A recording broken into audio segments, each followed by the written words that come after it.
Captain Boot Camp! Now, I left this up to you to introduce the podcast this time because this is your game. You created it. Okay. And chose it. Developed by a team of one. 4-year-old you, like, developing this game. Yeah. Well, I would have been...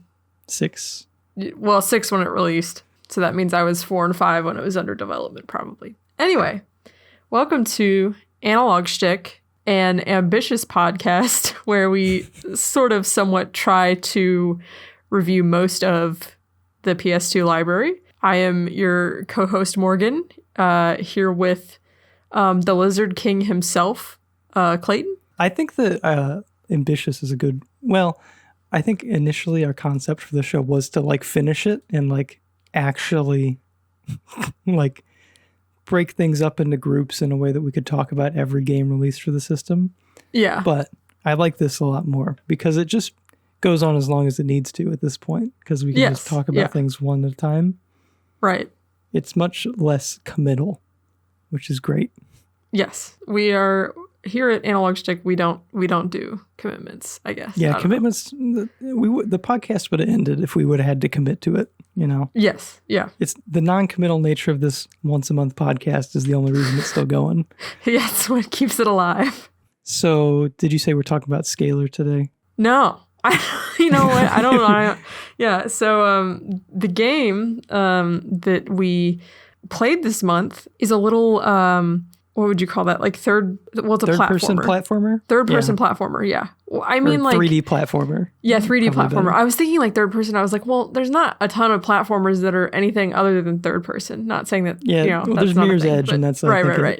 Yeah. Well, and that ghost thing, the ghost. Oh, Ghost Runner? Yeah, I guess that's a platformer. That's it. If you have any others that you know of, they're not real because we said so. So I guess before we get started, anything that we've been up to aside from Scalar? Well, I can tell you about my morning that I had. Okay. So I woke up this morning with a hangover because I had a singular Moscow Mule, a singular mixed drink, and what's in it? Devastated. Is that vodka that's in that? I'm not too sure. I was at our friend, I don't remember. mutual friend Cora's. Okay. I think it's vodka and like lime juice, but yeah. Devastated my brain. It kicked you like a mule. Exactly. Is what you're saying. Okay. So I woke up with like a weird headache. I assume it was a hangover because it's a headache that I had never experienced before. It wasn't particularly painful, but it was like in a different part of my brain. Normally my headaches are like right up front, and this one was like back here. And it subsided eventually with some water and just moving around and stuff. But we had a 6K planned for this morning to like the event was kind of like to raise money for like getting clean drinkable water to certain communities that don't have access to it.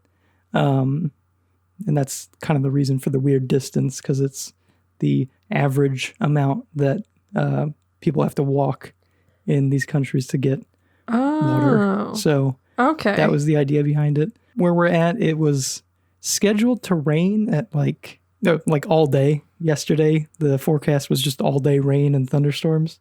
But when we woke up, there was like a window where it was like, oh, it looks like it's not going to rain at 9, which was the scheduled start time.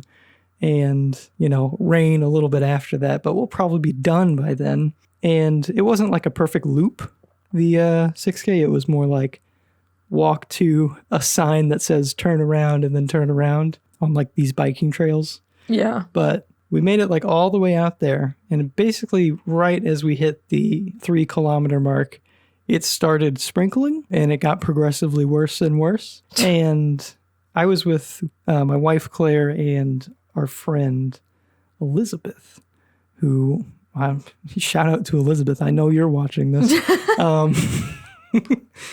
But we were walking together, and I decided to run at that point for fun, I guess. And I ran back to like the start and finished the race. And then it started like really raining, and it was like kind of cold as well. Oh no. So I grabbed towels and like water and then ran back to meet up with them. To reach them. Yeah. Yeah. And then we finished again. And then like right as we finished, it like was torrential downpours. Oh, no. It was like the kind of like rain where it's like the fastest setting on your windshield wipers aren't enough to keep up with the amount of rain. Yeah, that sounds cold and like kind of miserable. Mixed with like thunder and stuff. So we were driving home through this like flash flooding, just like a bunch of water on the road. Yeah. And it's like, man, if we started like 10 minutes later, we would have been just like drenched. Yeah. So, yeah, I mean, exhilarating morning. I came home. Yeah. Just slept. I took a nap. And then I woke up like, I think 2 hours, an hour and a half ago. I watched a Summoning Salt video. Have you seen Summoning Salt? That sounds really familiar and I don't know why. He's the guy who does videos on speedrun progressions. So he'll like look at like the speedrun progression of, in this instance, it was new Super Mario Bros. For the Wii. Oh, okay. And he just like tracks the progression of like the world records and like discovering the different time-saving skips and stuff. And it's really fun. He takes it very seriously. And there's like, you remember Fitz, who did the 2B2T like documentary style videos where he's like talking about this Fit Minecraft MC. server? Yeah. Yes. It's kind of on that level where it's like taking this, video game like tiny community thing really seriously. And I don't know, it's really intriguing. There are like, it's like funny sometimes too, because he's like taking it seriously and he's like, this time skip was discovered by Just Blaze 24. Yeah. That guy kind of reminds me of another channel, like a very similar channel I watch called The Rixer, where he does, but I think his like main topic is like PS1 and PS2 titles, at least in the videos that I've seen him cover. Yeah. So. Yeah, I like it. I don't really care too much for speed running, but I mean, it's fun to like. Yeah, the history stuff is like actually kind of fun. And like the community around it, they're pretty cool people, sounds like. He makes good videos and he tells the story of this community really well. So it's just interesting from that perspective. Yeah, definitely. But yeah, that's been my morning. Anything crazy with you? So last night during all of the thunderstorms and whatnot, also like a similar weather forecast to your area, I was in a camper. So I don't really like loud noises, just in general. And No. thunder gets kind of loud. So I didn't get much sleep last night. I got maybe 5 hours of sleep because the thunder kept, like, it would like come in, be like really loud and like lots of lightning flashing in through the windows that would like jolt me awake. And then it would kind of subside. And then right when I was like getting relaxed again and about ready to fall back asleep, another wave would come in. And so I was awake until maybe 3 a.m. I don't know. And then there was like a lull and then it started back up again this morning. So like around like, I don't know, 7 maybe. So I'm kind of just a little frazzled. Yeah. I personally kind of like, I like rain at night. I like being inside during the rain. Thunderstorms, I can kind of vibe with. It's fine if you're in a house. Oh yeah, because you're in this camper. Like just like a sheet of tin between you and the world. And it's like, I heard someone describe being indoors during like a thunderstorm or like a just heavy rain as womb-like, and I found that kind of accurate. It's like I'm like safe from the danger of the outside world, and that's comforting. It's comforting. Yes. Yeah. But any video game news related to what you've been playing outside of Scalar? So I started my umpteenth playthrough of New Vegas. I probably revisit that game, I don't know, maybe once a year, if not like twice a year, because it's just, I don't know why. I couldn't even really tell you why I love it so much. And then today, actually, I picked up Stardew Valley again. I've tried to start a playthrough multiple times, and each time I like learn a little bit more, but I'm also like, I don't know what the heck I'm doing. And that bugs me. So today I'm like, I've been sitting down and like dedicating more of my brain RAM to trying to learn how to be like somewhat optimal in the game. Yeah, so. I agree with your assessment. You mentioned it in our group chat that like it's hard to play this game knowing you're playing it in a suboptimal way. Yeah, it just pains me for some reason. I don't know why, but it's just bothersome. Yeah, because it's like a game about it. I mean, it's a game about like maxing out, efficiencies with your farm and like time and stuff. Right. Well, So, and like arguably the more optimally you play, the more fun you get to have. So, right. yeah. Who are you romancing? That's the real question. Sebastian. I mean, I think he's like one of the favorites, if not the favorite. Everybody loves Sebastian. He's like the Fabio looking man, right? No, that's Elliot. No, he's the guy who works at JoJo's. No, that's not Shane. him. Sebastian and Shane, I think, are the two favorites. Shane is like very depressed, like an alcoholic, and Sebastian is like an emo boy that's into like D&D and is a computer programmer, so he's just like a nerd. But he has like the whole emo boy thing going on, and he smokes cigarettes, which I don't like, but whatever. You don't like. Well, no, are you I gonna don't change wanna... him? Is that the goal? Yeah. Well, just like the cigarette part. Everything else can stay the way it is. I don't know if I think I told you, but if you had to guess who I romanced whenever I played this game, does anything spring to mind? I could see either Abigail or Penny, I think. Penny's the preschool teacher, right? I don't know. There's two of them that look like almost identical. I think Robin is Sebastian's mom, and Robin and Penny look really similar. Yeah, I could also see you going for Abigail. Okay. You could see me going for who? I was gonna say you might also like Maru, and I don't know why. I think it might be the way that she dresses. Maru has like a similar aesthetic vibe to Claire, your wife. Let me just. I think. Pull up. I could be misremembering horribly. And so does Penny, honestly.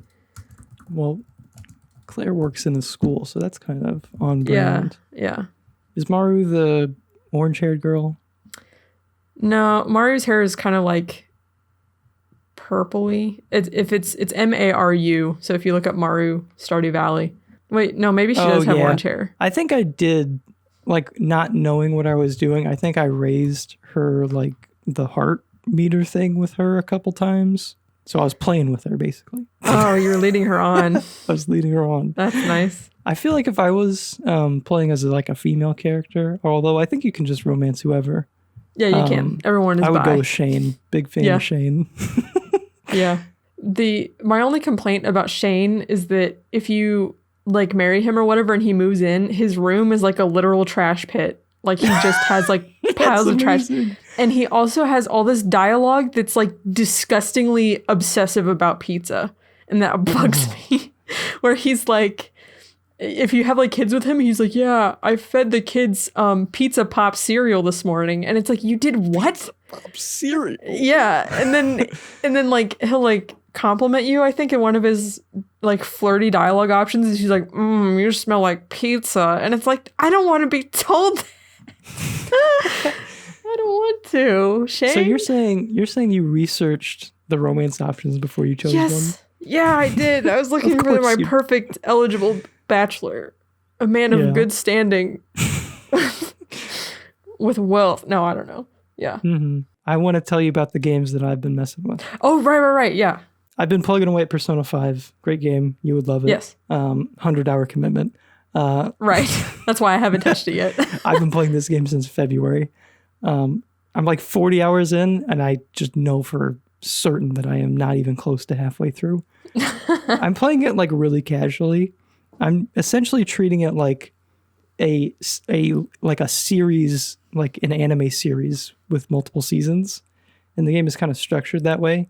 Like each like boss character you go up against feels like a season of an anime to me. So kind of piecemealing it like that is more digestible, still taking a very long time. That's a game I had to just give up on the idea of playing it optimally. I'm like, I am just going to play this game how I see fit, turn it to easy. I'll probably be fine. That's been going good. Love it. But I've also been playing Ghost of Tsushima by Sucker Punch. I don't know how much you know about this game, Morgan, but it is I knew it was inspired by like Japanese cinema, but I didn't realize that extended beyond the fact that there is just a mode where you can play it in black and white with film grain. I thought it was just kind of like a shallow like imitation of like Japanese cinema before playing it. Playing it now, I'm like, dang, this is like, I don't know. It feels like I'm watching a movie. And also like the whole morality system, I think is way cooler than past Sucker Punch games where it's like good or bad. Instead it's like choosing to like uphold your like samurai sort of like traditions and like honor and stuff, or just kind of like resorting to like whatever means necessary to like hold off the Mongol invasion of your homeland. Interesting. And I feel like there's like a compelling reason to do both as opposed to like, you know, Infamous where it's like, are you going to just kill everybody for no reason? Do you want to have blue lightning or red lightning? Basically. Now it's like, do you want to like sneak up on people and kill them or be a samurai and like this like honor kind of fighting? And at first I'm like, obviously I'm going to choose the path of being a ninja, even though it's like dishonorable. But it feels so badass to be a samurai because like you walk into a camp of like enemies that have overtaken one of the towns and you just like call them out and you just like walk in very slowly and you're like, send your strongest man to fight me, and you do like the standoff and then like, that's cool actually. It's like, yeah. Oh, it feels really cool. I feel like, I don't know, it might be worth a second playthrough. I'm not too far into it right now, but playing through it as like strictly a ninja the whole time might be fun. Yeah. Yeah, it's really fun. The characters and like the interactions and stuff are like really good. It has really good English voice acting, even though you can like turn it either way. Yeah. It has a real problem with lip sync though, like both directions. Like it doesn't feel like the lip sync for the Japanese audio makes sense or the English audio. So maybe they try to just do like a middle ground, be like, yeah, make it halfway. I think it's supposed to be like just kind of like AI. Like I don't think it's like actually animated. I think it's more just like, oh yeah, I know what you mean. Judging it, but it doesn't. I don't know. I got over it, but it was bugging me a lot at first. I was really torn on whether or not I wanted to play it in like Japanese with Japanese voice acting or with English voice acting. But the English voice acting is really good, so I left it like that. Yeah. But yeah, it's a really fun game. And I think you would like it as well. This is something I love to do to you, where I just enjoy something and be like, you would like this too. You should play it too. Yeah. When I have time, eventually, or, you know, I'll probably get around to these things eventually. It just takes a long time. I've given you like 100 like item list of things that you must play. Yes. But I can't help it. It feels like something you would enjoy, so I have to say it. All right. So I guess we can get into Scalar, I suppose. So did you have any prior experience with this game? No, I had never even heard of it until you mentioned it. Okay. So, and like the reason why I brought this one up and made us do it now is because I knew that it was like, we'll talk about it in a bit. I knew that it was like kind of more so average. And since this is only episode 4 of Analog Schtick, you know, it's like you don't want to blow your load on, you know, do all the good games first and then have all these like poopy ones left. So I was like, this one is like middle of the road, so we'll just do this one in an early episode. It's true. So, we're also like hitting our stride. We're like trying to like, you know, figure out how the show flows and everything, which right takes a few episodes. So it does. You don't want like Ratchet and Clank to be like episode 2 and it's like forever. We just look back at it as like being a terrible episode. Right, because we were like being awkward and didn't know what to do. And yeah. Granted, I haven't looked back at any of these episodes yet and been like, that was terrible. That's true. I think each one we've put out has been like just a little bit different, but also like I think they're fairly pleasant to listen to. Yeah, I think they're pretty good. Yeah. We'll see, you know, 10 episodes removed, how we still feel about these early ones. But yeah. Yeah. So I found Scalar I think we talked about this in episode 1, maybe, I don't know, maybe I'm like being crazy and misremembering, but you know, like the big, like $20 bargain bins of PS2 games they used to have at Walmart. I found it there. Yeah. Yeah. Yep. And I played it, up until I think I quit around maybe Medusum, which is a little over halfway. Yeah, it's a little over halfway. Yeah, I was stuck somewhere, but I don't remember why. I just kind of stopped playing. And also, like, this wasn't like a game that like I would pick up, and I would only like pick up this game when I was bored of everything else. Because like I really preferred, like Ratchet and Clank and Sly and other stuff. So now I have to ask, you are a Spyro fan number one. Yeah. Did this game like jump out to you for its kind of similar-ish aesthetic? I think it was. So the cover looked fun to my child brain because, it's like this bright blue lizard character. I think what stuck out was that on the cover, he's on like a grind rail thing. And that's also one of the components of like Ratchet and Clank gameplay. So that sort of like associated in my brain. And I was like, oh, this is like Ratchet and Clank. Yeah. So that's what made me pick it up, I think. Okay. So more like Ratchet and Clank than Spyro. Yeah. So. Yeah. I think that was the first thing. But yeah, also just the pretty colors. Yeah. Because like I said, it's bright blue. So how far did you make it in replaying the game for this episode? So I beat the game, but I didn't bother 100%ing it. So you got the fake ending. Yeah. But I didn't know it was the fake ending when I got it. But we'll get to that later. I played up until the 15th egg. I'm playing the game through a modded PS2 using OPL. And OPL is an amazing tool that works really well for the majority of PS2 games. But there's like a couple games where like there will be like smaller glitches while being still playable. Jak and Daxter was one of those. I had to go out and like track down a copy of it to play it, even though I already owned it. We talked about that then. This was another one of those games. It was much more playable than Jak and Daxter was. I couldn't even launch Jak and Daxter. But there was issues with like some of the cutscenes, I would just see black. Oh no. But like gameplay was mostly fine. It ran like perfectly fine until I got to Medusum. And I would get just a hard crash right around whenever you fought that like dragon mini boss thing before you could transform into the Flyy Boy, I think. Oh, yeah. So I played it twice up until that point, and I got a crash, and I was like, okay, I guess I'll watch the rest. So I played up until like, I think that was the 15th egg or the 14th egg. So like 3/4 of the way through the main game. Okay. But yeah. Did you play, sorry, I'm just trying to remember like the level order. Did you play the boss fight where it was basically like a giant head in like the acid pit or whatever? No, I think that was after. Okay. I'm trying to remember. I know that the game, like the bullshit increases exponentially past around where I stopped. Yeah. So I guess we can start with giving like a breakdown of the plot. So basically for a summary, the main character, his name actually is not Scalar, it's Bobby. It is. Well, yeah. Bobby Scalar Jenkins, like any normal kid would be named. Right.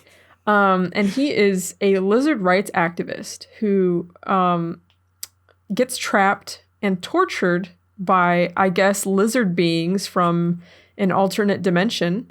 So, like, the opening cutscene of the game is a child strapped down in, like, a torture chamber being electrocuted. And then, does he get turned into a lizard and tossed into the portal? Or does it? So while this lobotomy is being performed on this child, he gets like suddenly transformed into a lizard. He starts having like lizard-like qualities, like his tongue is like, I don't know, catching flies and stuff.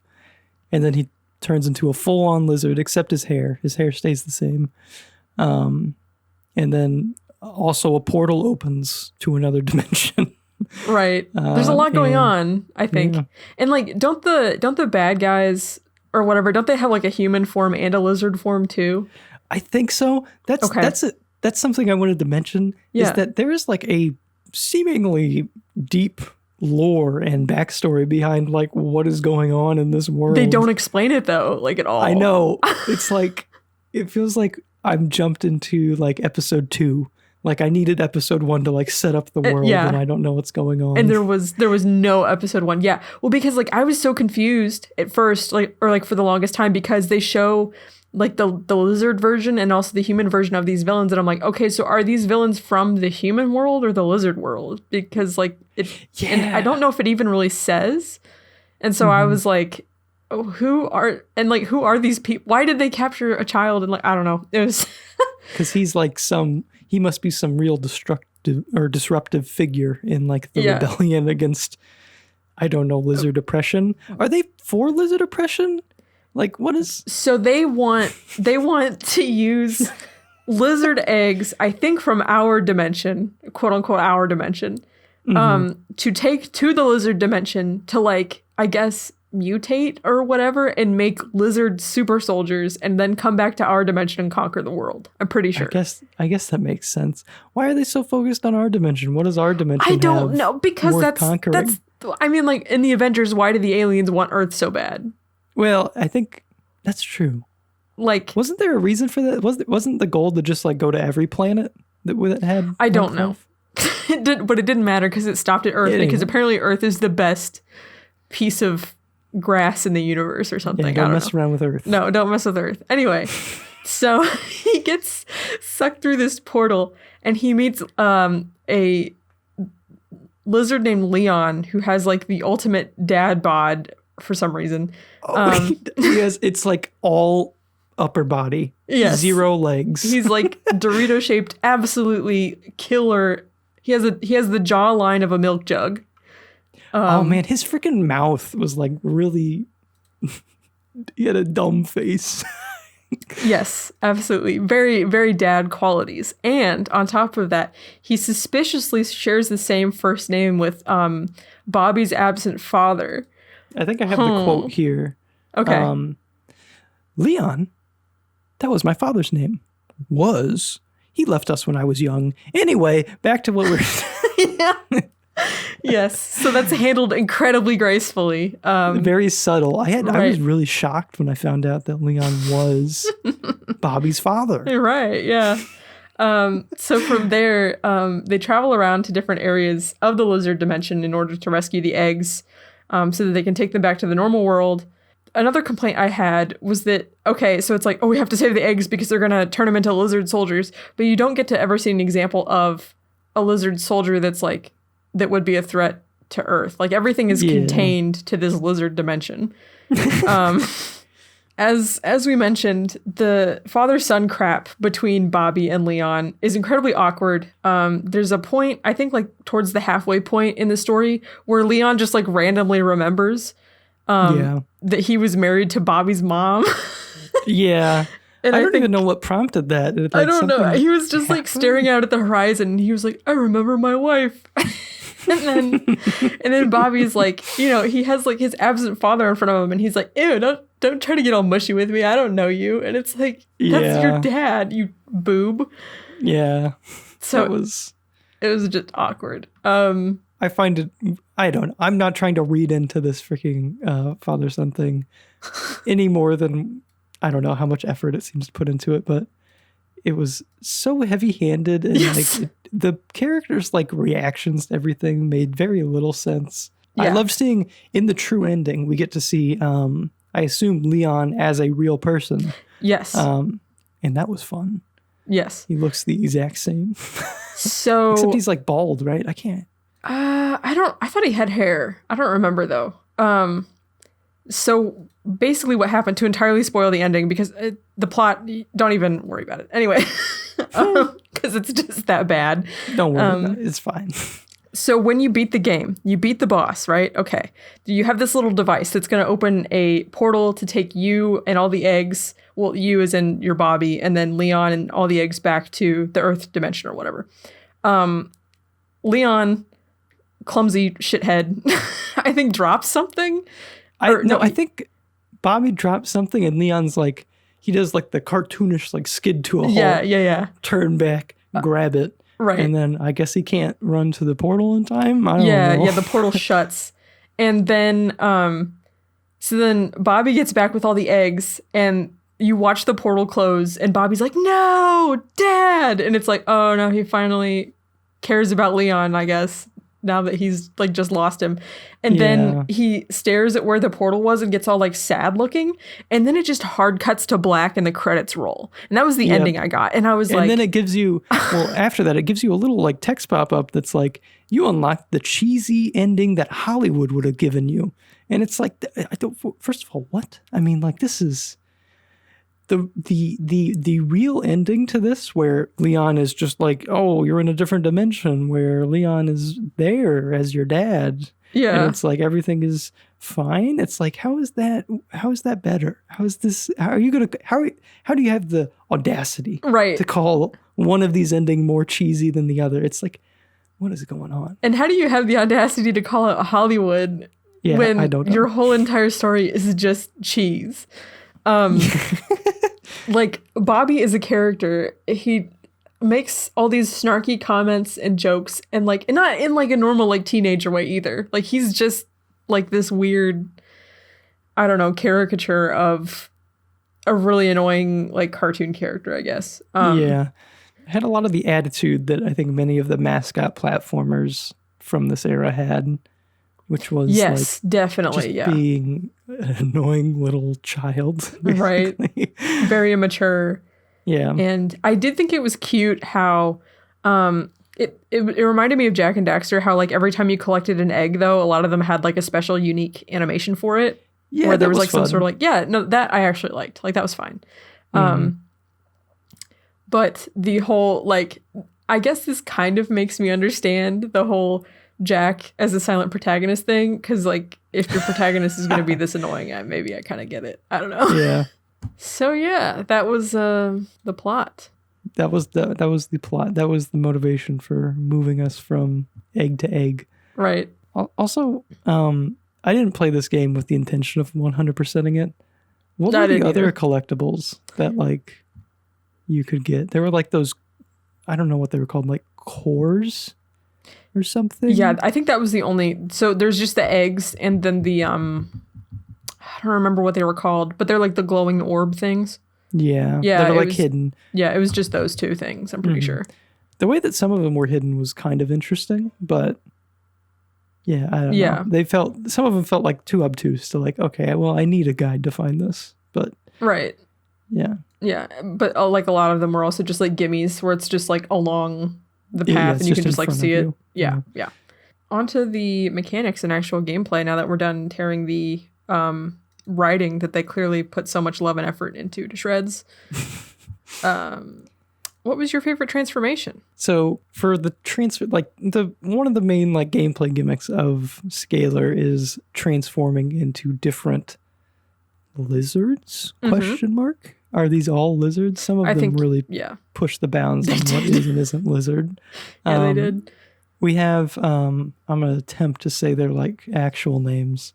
We have Bakudan or Bakudan, who is like this little lizard who jumps not as high as Scalar and can like roll bombs like a bowling ball, basically, that you can like detonate and stuff. And it's needed for some of the puzzles in the game. And then you have Croc, who is this ball that rolls around and has spikes and goes absurdly fast. Then there's Duzum, the flying lizard dolphin. So these last three transformations I didn't get to play with because my game decided to not progress further than the 15th egg. But Doom Zoom was the one that I was about to unlock, I'm pretty sure, in the level that I crashed on. But he flies around and stuff. Then we have Frozard, who shoots stuff, little snipey boy. And we have Swoom, who swims, which I gotta be honest, doesn't feel like the last one you should unlock. No. Swimming. Swoom was probably like the least exciting, I think. He didn't seem exciting whenever I saw him being played. No. I really liked Croc. Granted, Croc felt broken as all heck. He was like absurdly fast for Yes. like the levels where he was used. There was like, I think whenever you first unlock him, you need to like basically run some time trials through like a gated area, like open the gate and then like try to race to the gate before it closes. Yeah. And they require like just a moderate amount of precision. And even that was almost too much to ask because it was like, well, you don't really have to, there's like no need to be precise because he just goes like, yeah. yeah. There was like one curve where I think I had to like actually like get up on a hill or else I would fall off. And I think that was it. Yeah. Other than that, he's got like a little like racing section that's like dedicated to him that has like it's like a track. And there's like a couple like races you have to do to get an egg there. But other than that, I don't think he returns. I think that's like the last level with him. But I don't remember. he was fun for how absurdly fast he was moving. Yes. What about you? So I think, like, there were a few segments with Croc where, I'm trying to think. I don't remember the level or anything. It might have been the one where you get him, where you had to, like, it wasn't like the time trial thing, but it was like a, roll up and, like, speed through this section or whatever, where you had to, like, jump over, like, pits of, like, acid or whatever that would kill you. That was really frustrating. I didn't like that very much. Just because he's so fast and so difficult to control when he's just going sometimes. He's just gunning it. Yeah. It's too much. So since I know that you didn't get to experience the Doozum, Frozard, and Swoom gameplay, I'll just, I guess, kind of break this down really quick. Doozum, I thought was like a letdown because that was the one I was most excited about because I was like, oh, like you get to like fly. Like I thought that there would, the Medusum, like the level that you're in, I thought that you would get to like, I don't know, go to new areas in the level once you could like fly around and like have fun exploring and doing that. But actually what happened was you just take this portal to this like little side challenge area, sort of like the Croc time trials. And you just go through and do these time trials where if you fly through a tunnel and if you touch any part of the tunnel, you die. And I didn't like it that much. That does not sound especially interesting. It was not fun. And then like the combat with Doozum was like, you just like spam the fire button and you'll shoot anything in front of you. And it was boring. Was it the same as like whenever you're riding on the back of that other dragon lizard that like Leon flies? Like a turret section? Yeah. No, it wasn't like that. Okay. Speaking of that part though, freaking hated it. I hate turret sections. I was stressed out the whole time because yes. I'm like, I don't want to play this again. Yes. Please let me finish it. I think I died at the end of my first try and it really pissed me off because I had to go through all that stupid crap again and it's like, why? And it was hard to, there was also a boss fight where you had to, it was like a turret. Hated that crab thing. It was incredibly stressful. I beat him on my first try, but only just. Like I had like one hit point left and that sucked. And I was like, please, dear God, I feel like it's going to make me start from the very beginning if I don't beat this. Yes, because it had like phases to it. Yeah. Yeah. It's actually, I think all the bosses kind of had phases to them. Anyway. I think, they had like different like attack patterns. So yeah. Right. So Frozard was, like you said, the snipey boy. He had like a scatter shot thing that he could do where he would shoot out like 3 pellets at like a short range, or you could like go into like the long range like sniping view. I hated his sections because he sucked for like any platforming purposes. So like anytime there would be like a bit where you had to like snipe and then you'd have to switch back to Scalar to do the platforming and then switch back to him. But it was like really like clunky and like not, I don't know. It was frustrating and awkward. Right. And also, there were these enemies that would like pop up and they were flying enemies that would be at like such an angle where you would have to like try and quick scope them because you couldn't hit them with your short range, but they would like hit you and they would do like 2 hit points worth of damage and it would take you out of your quick scope. So I got like murdered by them many times and it made me so mad. So I kind of hated the Frozard gameplay for that reason. Yeah, I remember you sending. We try not to talk about the game too much. Before the episode, but I do remember you. I think sending me a section of Frozard where you're like, "This is driving me insane." It was driving me insane just because of probably just because of like the enemy setups, I guess, more than anything. And then Swoom, the only thing that he can do is swim. And I'm going to be honest, by the time I got to Swoom, I didn't even bother with, like, I think he has like a charge attack or something underwater. But at that point, I was just like running past all the enemies because I was like, I just want to be done with this. I don't care. Mm-hmm. So yeah, that's how that worked. So out of them all, I think Bakudan was my favorite. I liked Bakudan a lot. I think from just like a gameplay perspective. Yeah, he was the most fun. Interesting and stuff. Yeah. Yeah. I think it would have been really cool if you kind of mentioned this a little bit. If you could like transform to anything after you unlocked it, that would probably break the game for some areas, but it would kind of have to be designed around this. Mm-hmm. And the idea of like going back to a previous area to like get to a section that you couldn't reach before, like if it was blocked by water. Yeah. I don't always like it when games do that, but I feel like it could have been fun for something like this. The game is very linear. Like you just kind of move straight through it. So I don't know. I do like that you can just be like, you kind of know what the critical path is, but if there were like optional, collectibles or whatever that you could get through like revisiting old levels with new abilities, I think that would be fun and kind of make the transformations feel more like integral to the whole experience. Yeah, because it doesn't really feel... And also it's like, well, how come I can only transform to this in certain levels? Like, it doesn't really make sense, I guess, from a lore perspective. Also, something we just forgot to mention...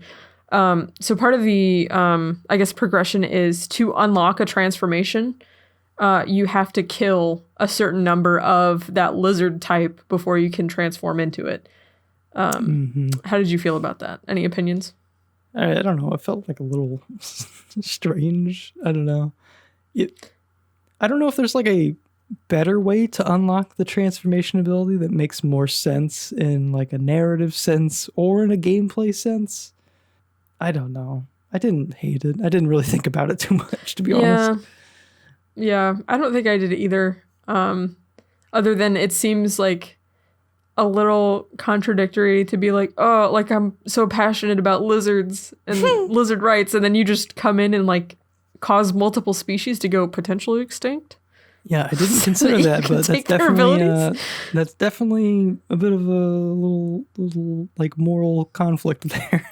What's that thing? The big term do you know what ludonarrative dissonance is? No. Oh, there was this like, I've heard people call it kind of like mildly pretentious. There was like this big long review somebody wrote about BioShock, where they, I think, pretty much coined the term ludonarrative dissonance, which basically means like, you're trying to make a point or like say something with the game's narrative, but then the gameplay itself directly contradicts, or like the player's actions directly contradict like what the character is supposed to be doing and feeling in the narrative, if that makes sense. So like that feels like something that should have a term, but yeah. So like in BioShock, for example, you go through the whole a man chooses a slave obeys thing, and then you like bludgeon that guy's head in, and then you're supposed to have this moment where you're like, oh, I've been played this whole time and, have been manipulated. And then you just like kind of go about the rest of the game just still doing what people tell you to do, even though... that's true. You know what I mean? Like... Yeah. Anyway, not to like go on that big tangent. But yeah, just something to think about. We'll get to BioShock eventually. Yeah, you just have to complete all PS2 games. And then we'll move on to PS3, I guess. I don't know. Right. Anyway... how do you feel about platforming as Scalar as the main guy? I felt like it was like pretty decent. I think like the later some levels where it's like more focused on just platforming as Scalar were really fun.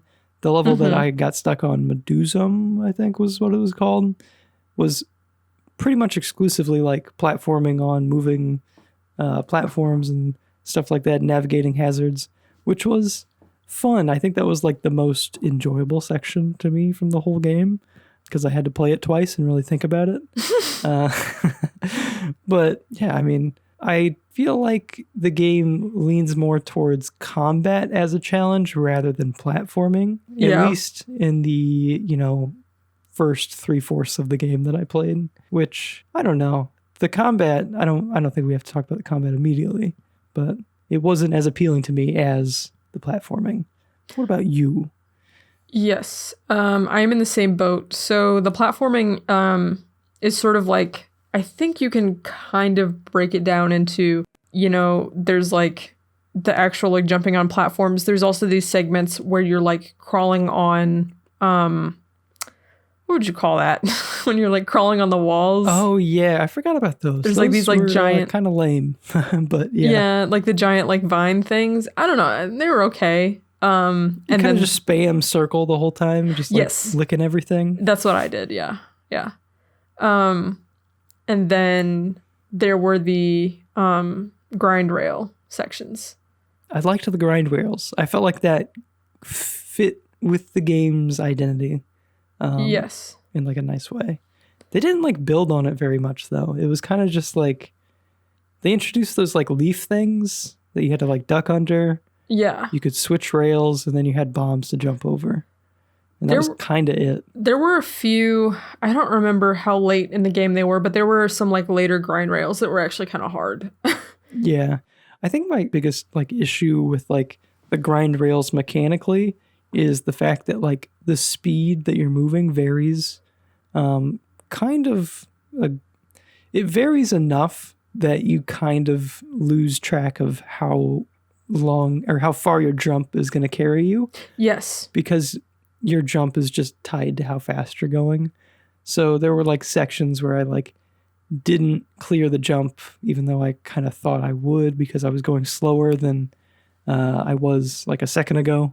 Right. So some of that was annoying, but other than that, it was fun. There were also parts, or I think a couple like of the rail segments for me where because of the way like the vine curved, I would try to like time my jump to avoid like an obstacle on the curve, but then like Scalar's model as I jumped would still like clip into the obstacle and I'd take damage for it, even though it was like, well, I feel like I timed my jump properly. It's just the way that you've like set up this vine that's freaking me up, and that was kind of annoying. I don't think that I ever timed the vine, like for a vine section. I don't think that I ever did any of them perfectly. Like I pretty much always took damage at some point. Yeah. Do you want to talk about the combat real quick or? Yeah, I don't know. I liked some aspects of the combat. I think the combat against like the larger enemies and the mini bosses was semi-engaging. I liked, like the big guys that like spit fire or the guys that like try to jump and like slash at you. It's like, oh, that's interesting. I kind of have to learn their attack patterns and just work around that. That's kind of satisfying. But the game likes to just spam enemies at you. Yes. Just like a bunch of like tiny enemies. And it does this constantly. Like it'll throw them in like the midst of like a platforming section and you just gotta like swipe it at them and stuff. And it's like everything does the same amount of damage. So like if you run, like running into like, I don't know, 10 little guys is more like concerning than running into one big guy. And it's mainly just because like, you'll swing your like attack or whatever and you'll knock out like 3, but there's one that was like a little bit further back and out of range of your attack, and it'll just like jump in afterwards and like take down your health a little bit. And that was really annoying. I'm surprised that happened so much. Like, yes. No one disagreed with that. Right. So there was, I'm trying to think. So my biggest problem with the combat that like pissed me off. So they do use swarmers so much. And like there's a few different like types of swarmers that they just like love to throw in, which is like annoying. And I would just deal with those by like sort of like running in circles and spamming circle, which is like the tongue attack. Just licking them to death. But then, so my issue with the bigger enemy types, so there was like the guys that would spit the gas. There was the guys that would like that did like the pounce and like the claw swipe attacks. Yeah. And then there were these, do you remember like the floating dragon guys that would throw like fireballs at you? Mm-hmm. So I think all three of those enemies, they do have, so most regular things that hit you will do 1 damage. Those types also do have like a grab attack that will do like 2 damage. Oh, okay. You? I don't think I paid attention to that. Okay, I don't know if maybe you never got grabbed or whatever. Maybe I never got grabbed. I'm pretty good. The thing that it pissed me off. So the first of all, the hitboxes are fricked up. So yeah, like I noticed this Scalar's as well. hitbox and the enemy hitboxes, like sometimes you'll like go into like attack and your attacks will just like miss when you feel like it shouldn't. And sometimes you'll get hit and you'll be like, I clearly was not like in the line of their like attack. Especially with the gas attacks of like the big buff guys. Like there were a few times I was standing like behind them, like clearly behind them, and the gas attack still poisoned me. And I was like, like I'm not even in front to get hit by that. I noticed that a lot with that boss fight where you had to like fight, I think the 3 guys on the back of that flying dude on that like ice level, I think. Do you remember what I'm talking about? It was like a gauntlet of 3 bosses, basically. Yeah. Yes. Yeah. Yeah. I know what you're talking about. about. There was one dude that like spit out acid or whatever. And like just the way the camera was positioned, it was kind of like hard to tell where he was spraying his gas. And I felt like it had a very large hitbox. So yeah. Right. And also, so for the grabbing attacks, there's no like real, like, you know how sorry, I'm going into like game design crap for a second. But so it's like a common principle for like combat where your enemies that are going to like attack your player are supposed to like telegraph their attacks so the player knows how to respond. For like specifically like a lot of the grab attacks, there was no like telegraphing of the attacks. So like you would get in close to an enemy and like try to like swipe them with your claws a few times, and then they would just like instantly grab you and then like bash your head in and do 2 damage. And you're just like, I didn't know that was going to happen. And like it would happen at really random times. Like there was no way to like really tell. And there was also an issue with like telegraphing related to like the camera. Like the camera in this game is not incredible. And if you're like running around the arena in like a circle, sometimes like it would the get enemy stuck. will like, it'll get stuck, or it'll like the camera won't be able to be pointed at the guy who's about to do like a big AoE attack, and you just kind of miss the telegraphing of his attack. And it's like sometimes that would happen. It's like, yeah, camera's just kind of in general still sucky. So yeah. There was one, I think it was like the last, you know how like you would like jump on like a big circular platform and like the arena barrier pops in around you, and then like you're trapped until you kill everything basically. So it was the very last level before the final boss. There was one last arena challenge, and that was the most bullshit, god-awful gauntlet of the whole game. And aside from the boss fight itself, which, oh my God. But anyway, it was awful. Because it just throws so many of those big enemy types at you at once, and swarmers. And it's not like a thing where, and I think this is true for all the arenas, it's not like a wave system where like if you kill like the whole wave and then the next wave spawns. It's like, no, you kill a few of the enemies and portions of the next wave will start to appear. Yeah, so it's like a constant barrage. Yes. And I think it would have been much better if it was just more like an arena thing or like a wave thing instead of anyway. I feel like the arena thing, like, I feel like you do that like a couple times, but it was like a very like constant thing that this game leaned on for challenge, I guess. Yeah. Is to just have these sections where you're like, okay, now you're stuck here. You got to fight all these enemies. Yeah. And like Ratchet and Clank, it would have been nice if there was like one level that was like, okay, this is the arena level where we're going to have you just like fight a bunch of stuff. Yeah.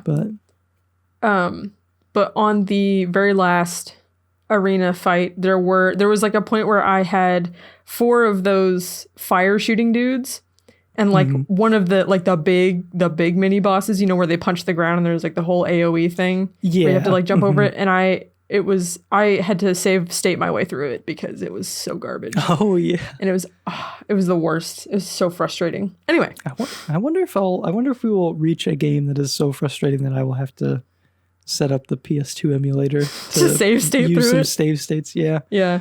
I could see that. Yeah. I will say I looked at like emulator footage of this game for like seeing how the ending and stuff played out.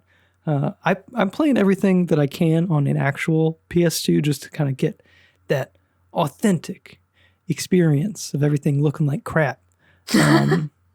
But there's a lot of like, I don't know, like the way that like the emulators like smooth out a lot of the textures and everything and like the models. Mm-hmm. It looks really nice. Like this game doesn't feel like especially cheap or old or anything like that. No, it doesn't. Like, it feels very like, I don't want to say big budget, but like they didn't just like pump this random game out, which is kind of what I expect from like these kind of more middling like mascot platformers that have like one entry. I'm like, okay, this game is going to be kind of like a shovelware almost, but it feels like there was a decent amount of like love and care put into it.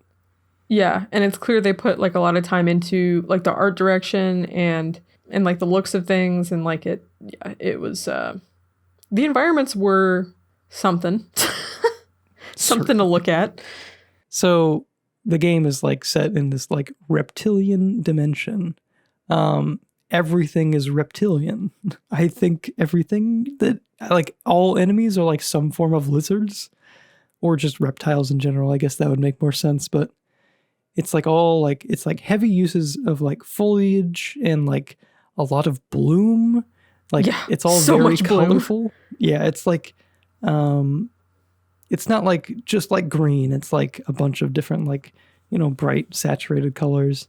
And I found it very off-putting personally, but yeah. I mean, like the lizard thing, it's just not for me. I love dragons. Dragons are cool. Spyro's cool.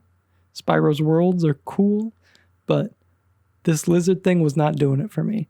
What did you think? Yes. So I think like where Spyro's world I think has a lot of appeal because I don't know, its themes are like not inherently hostile looking. Like it's like fun like fantasy themes and like castles and or like pretty like nature scenes. This was like a very alien and like hostile world, like sci-fi, but like the type of sci-fi where everything kills you. I think part of why the world feels so like hostile and like I don't know, doesn't have the same amount of appeal, I think is because they didn't really seem to give anything in the game purpose outside of it being a video game level. If that makes sense. So like if you think about like Ratchet and Clank, Sly Cooper and Jak and Daxter, like those worlds that they're in are all like lived in by non-hostile things. Right.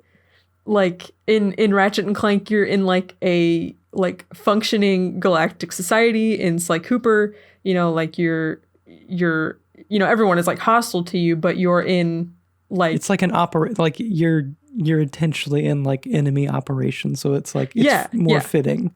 And then Jak and Daxter, like you have like the peaceful like little village area, and then you have, you know, like the jungles and the, you know, there's like some like variation, or, you know, in the later games you're like running around like a city area where people actually like live and go about like their daily business or whatever. Whereas like this thing was like, no, everything wants to kill you. It's it's just I think visually as well, I think it's like I can tell I'm in a reptile world, but there's like too much to look at. I think this game could have like done with like maybe, and like obviously you want it to be like densely like, you know, a lot of foliage and stuff.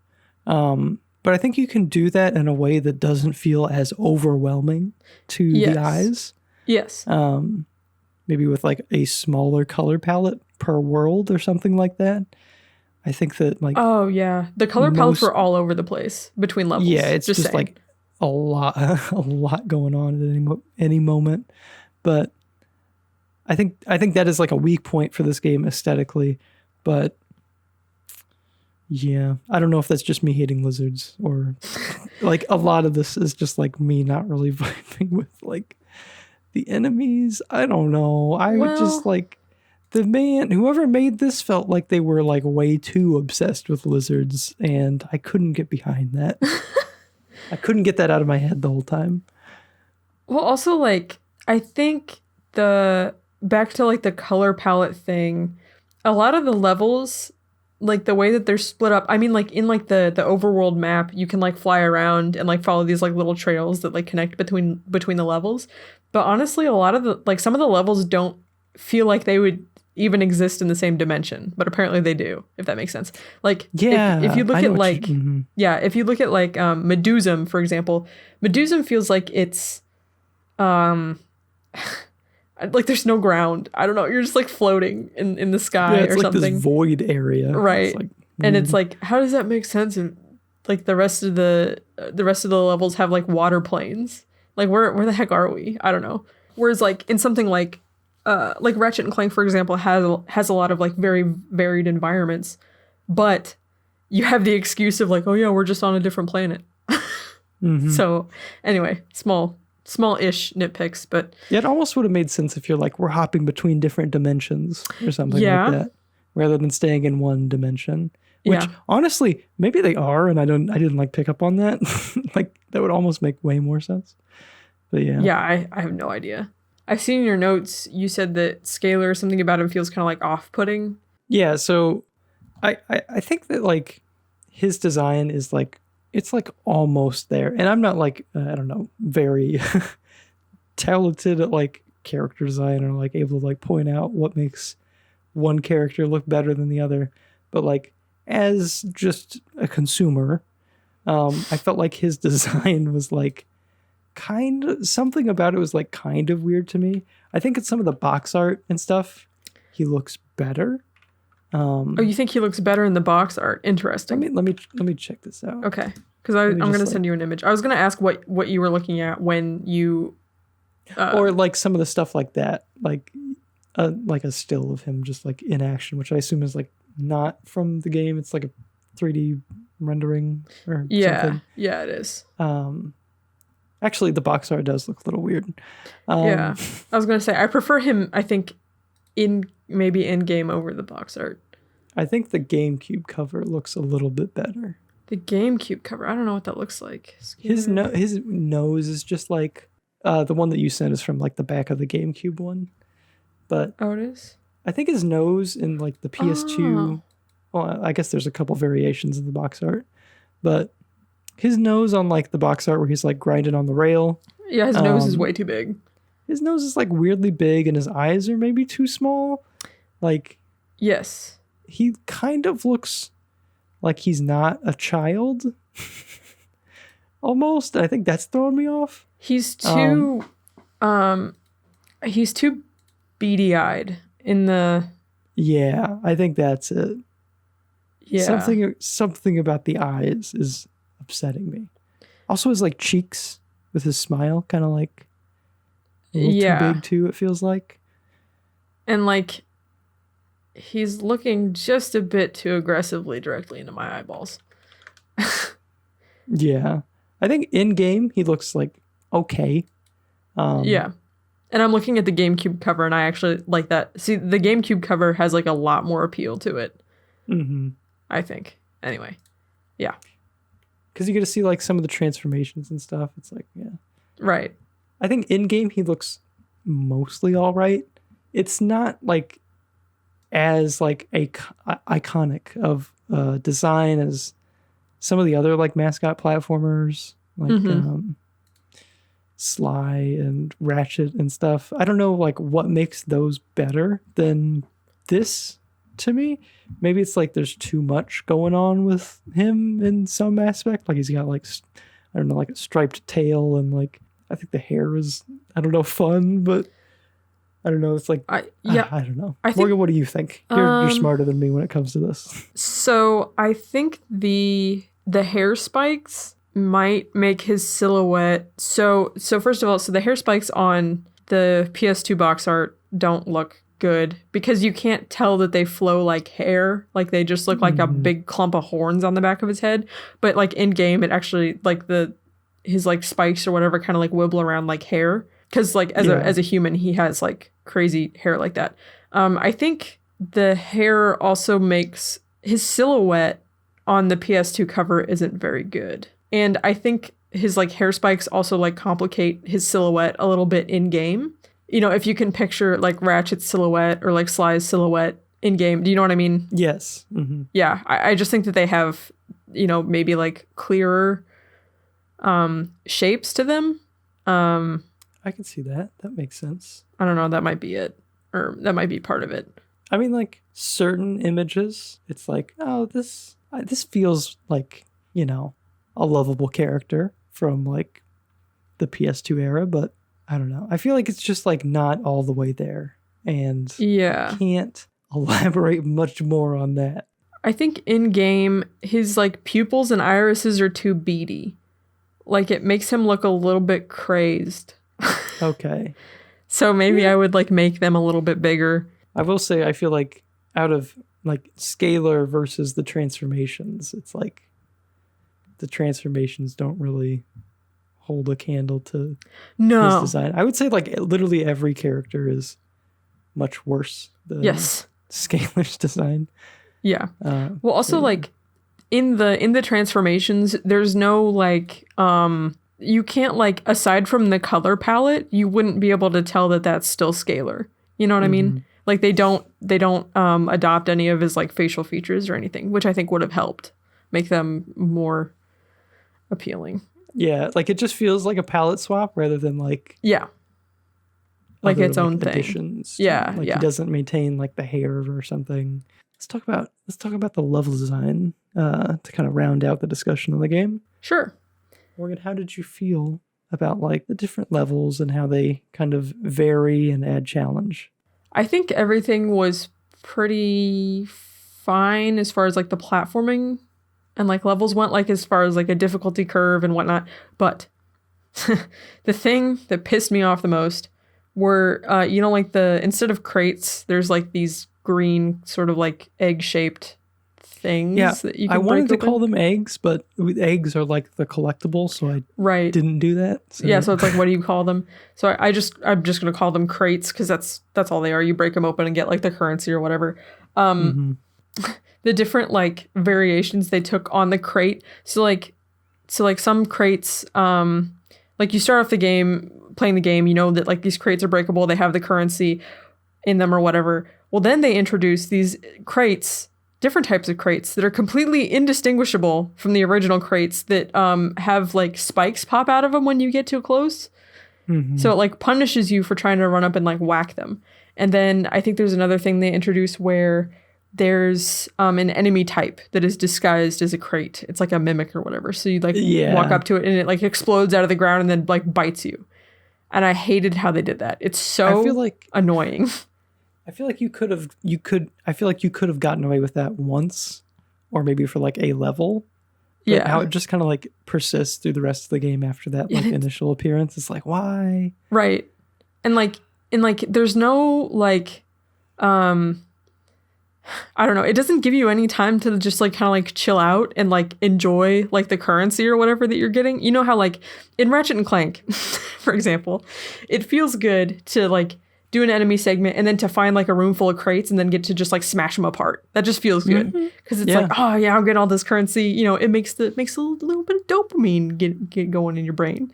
Yeah. But in this game, they just wouldn't let you have that. So it's like you go through the bullshit arena stuff and then you come out to like the crates on the other side and you're like, oh yeah, I'm gonna smash up these crates, and then you accidentally whack a spike crate and then it kills you and you are like, oh, all right. And I just think that's mean. It's just mean. It's dumb.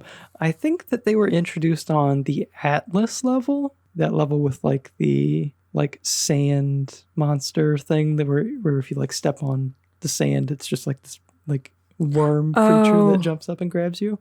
Yeah. I think that's when they first made their appearance, which I really liked that level.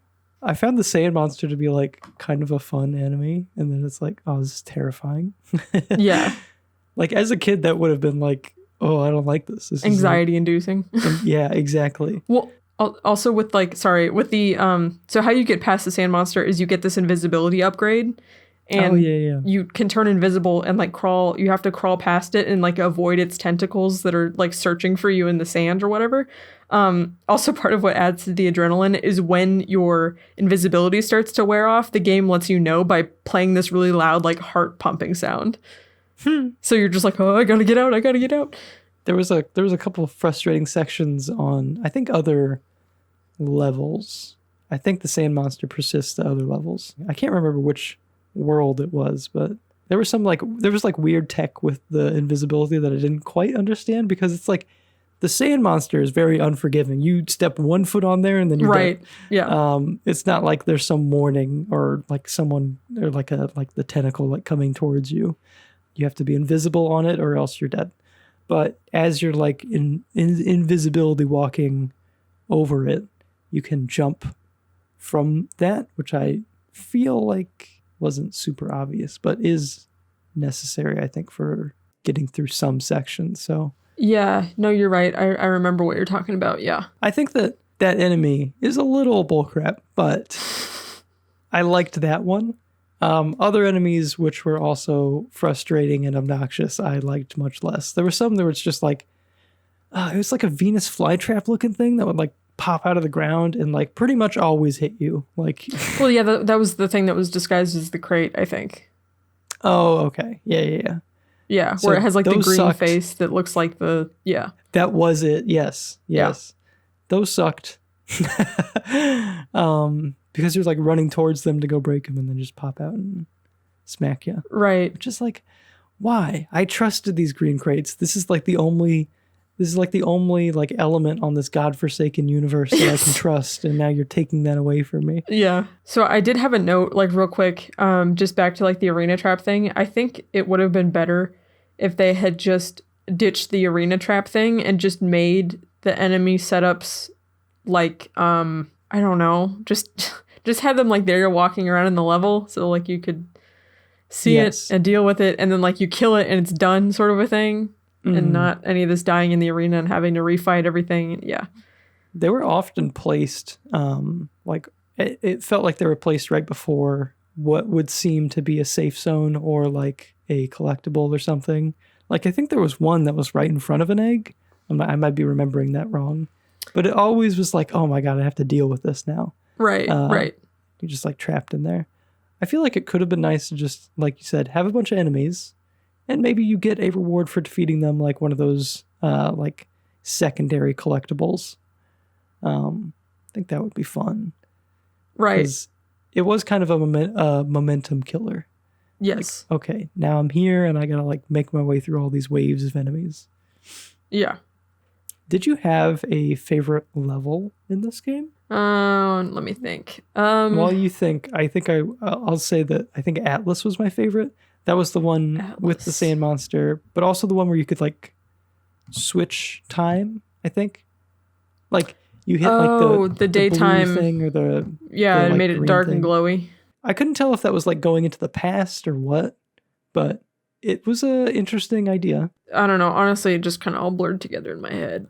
It really does. Like it doesn't do too many interesting things with like, I don't know, gimmicks level to level. Like it does in some aspects, but like it's mostly like, okay, this is a gimmick level or a just straightforward normal level. Like the normal levels are always kind of the same. Right.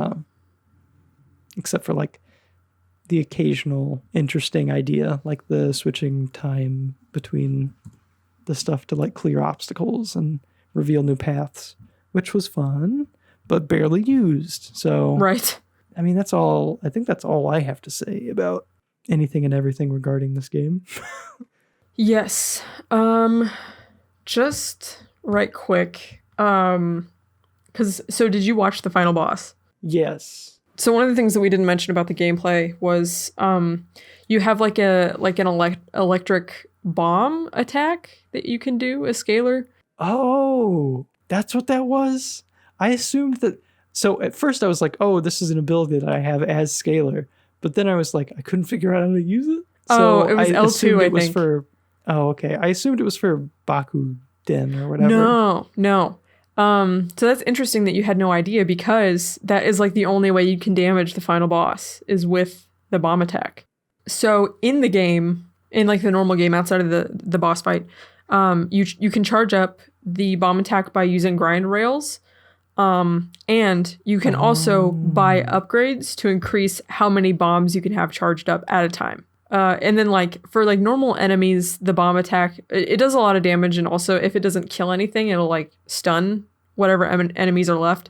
So it's like kind of handy for the arena stuff. And makes it like a little bit less frustrating.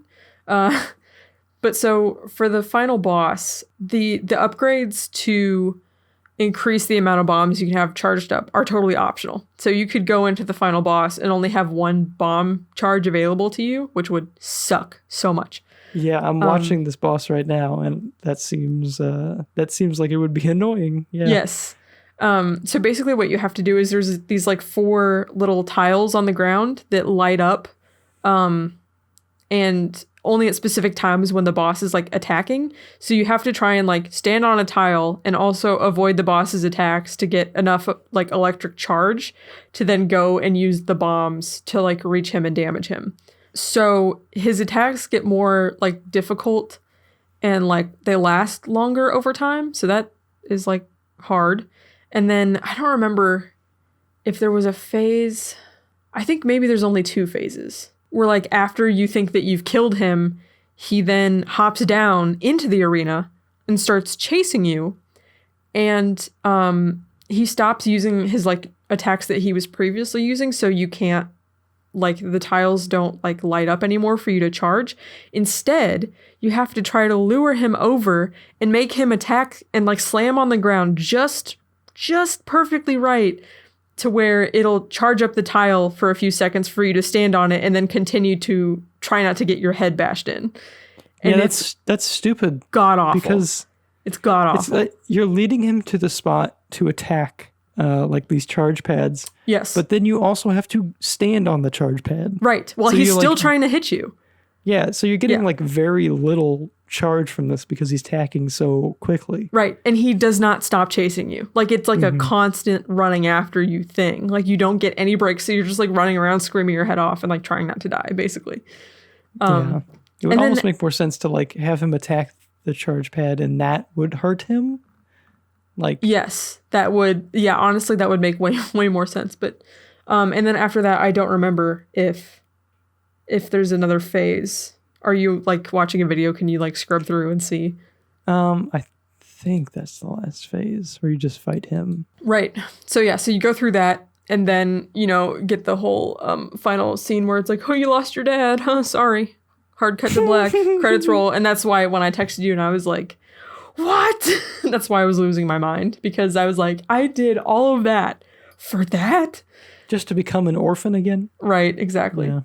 Or dadless. I guess he still has his mom, technically. Right. So anyway, yeah, that was my last gripe. Was just that bullcrap boss fight. That seems like something that I might have just given up on. Like honestly, if I like couldn't save state my way through that, I probably would have been like, okay. Oh yeah, I wouldn't have bothered gist. to do it normally. Yeah. I had save states like after, like I was like save stating after each of his attack phases. Yeah. And then I had the save state before the chasing me around thing. Yeah, it was awful. Is that all that we got to say for Scalar? Yes, it is. PS2. All right. So, in conclusion, it looks like the only place to play this game today is on the PlayStation 2, GameCube, or Xbox. It's not one of those like super expensive games like PlayStation 2 or Xbox. I think I saw like listings pretty much always under $20 on eBay. Sometimes like less than 10. So it's not a particularly sought after game. GameCube, it's like 40 because, you know, fuck you if you're a GameCube fan, basically. Yeah. But yeah, anyway, PlayStation 2. What was with this studio? So they were, what were they? Artificial Mind and Movement. but they changed their name in like 2010 to Behavior Interactive. And I looked at like the list of like other games that they put out, and it was mostly like movie games or like TV show games. Like they made like a That's So Raven Game Boy game, and like just like crap like that, which was kind of funny. It's a little sad, I guess. I've heard of Behavior Interactive before. I couldn't tell you off the top of my head anything that they've made, but that's like a name that I'm familiar with. So, yeah, I guess. Do they? I wonder if they still have the rights to this game or like this IP. Oh, I have no clue. I'm not sure. Do you think there's a bidding war over the Scalar IP? I don't know. I feel like THQ Nordic probably has it because they've acquired like every old dead IP. Oh, interesting. So I mean, the likelihood of a Scalar sequel or reboot is probably less than nothing.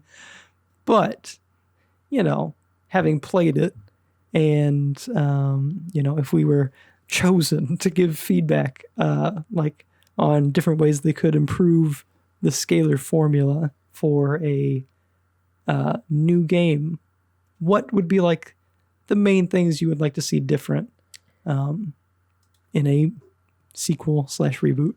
For the love of God, don't do a turret section. Yeah, please. I think you could cut those out, or I don't know, maybe one. I'll give you one. Yeah. Don't do the crate bullshit. None of that. I think the Metroidvania kind of type idea with the transformations where you can like go back and like access new areas of old levels is a very good idea, and I think that would work perfectly with a concept like this. Yeah, I mean, like, take the things that work. I think transformations work. I think the rail grinding sections are like kind of like, they feel like integral to the personality of Scalar. So it's like lean into stuff like that and just kind of like cool it on the colors, the enemy spam, the combat arenas. Yes. You know what? Get good writing or no writing. That's what needs to happen. Maybe a prequel. Maybe we play as Bobby Scalar Jenkins in the real world, sabotaging these lizard, I don't know, haters. I'm still confused. But they're not haters because they're still lizards themselves, they are right? Lizards, right? Yeah, I don't know. Lizard dictators. I don't know. I do think that like at the true ending of the game, at the very end, I think Leon even has a cheesy line about like, oh, we'll see what adventures we get up to next time or whatever, and it's like, well, there's not a next Very time, optimistic. Leon. So I want a prequel where I play as Leon. Oh yeah, I want to play as Leon who lost his son and wife to this lizard dimension, and right. He has to live there with no memory of them. It'll be like gritty. It'll be like The Last of Us. Yeah, that's what I was gonna say. Yeah. All right. All right. That's Scalar. Yep. Oh, and if it wasn't clear from our the points we made during the review, I think it got like average ratings across the board. Yeah, I mean, honestly, like this is not a bad game. This is an average game. Yes. Like, it has some ideas that work and some ideas that don't. Like, it needed refining, I think. I think it got a straight 70 on all platforms. I think one had a 69. I hope it was the PS2. Yeah. But yeah. So middle of the road, basically, according to most critics at the time, and according to us now. Right. So, what are we looking forward to for next month? How about you tell us? We have a game that I know very little about, but I was drawn to based off of the developer and publisher. It is Oni for the PS2. It is a third-person action game developed by Bungie, the studio that makes Halo and Destiny, and published by Rockstar. And I'm just very curious to see like what a Bungie pre-Halo was up to. I wonder if this was their last game before Halo. I think timing-wise, that would maybe be correct, but that could be. I'm not certain.